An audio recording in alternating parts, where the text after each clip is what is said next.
Bismillahir Rahmanir Rahim. Assalamu alaikum wa rahmatullahi wa barakatuh. This is a short introductory video, lecture 0, in which we are going to introduce the basic overview and the basic syllabus of the Cambridge O-level English language exam, and the code, as you can see, is 1123. This is different than the IGCSE English language exam.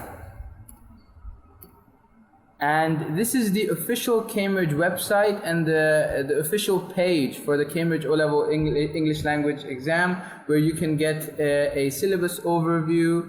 Along with that, you can access some past papers and examiner reports along with specimen papers.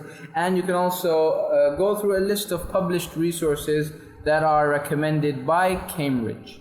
Now, the aim of this syllabus is to enable learners to communicate accurately, appropriately, and effectively. This is in terms of the production skills that are there in English, so that you can write effectively, right? And writing also affects your speaking to a certain extent. And number 2, to understand and respond appropriately and imaginatively to what they read and experience. And this is in relation to reading, which also affects your listening to a certain extent. Let's have a look at the syllabus for this particular exam. So in this particular exam, you have 2 papers that you have to take. Number 1, paper 1 is related to writing, and paper 2 is related to reading. So in paper 1, you have 2 sections, section 1 and section 2. Section 1 is related to directed writing, where you have to write a response of 200 to 300 words, and you have 1 compulsory writing task.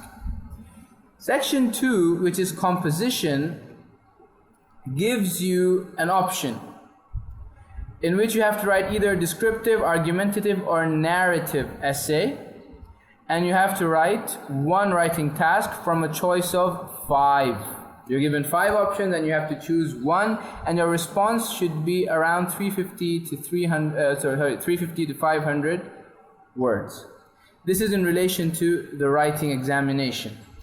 Then we have paper 2, reading, which also has 2 sections. You have section 1, reading for ideas, in which the following is assessed. Number 1, you are asked to scan a factual text and identify key points. Scanning, as we will come to know later as well, is a particular skill in reading which requires you or asks of you to look for specific information. Then there's the second part is candidates use their notes to produce a written summary, and this is summary writing, and we will go into summary writing in detail during our course.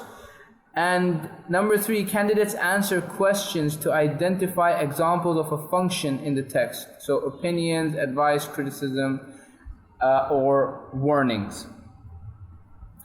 This is related to section 1. Section 2, you are supposed to respond to a few questions in relation to 1 narrative passage. So you're given 1 narrative passage that you read, and then you have to answer questions related to it.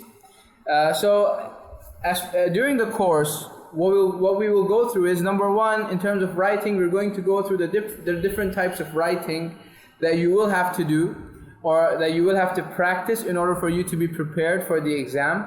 We will go through the structure of those writings, so for example, essay writing, narrative writing, descriptive writing, argumentative essay writing, and so on and so forth.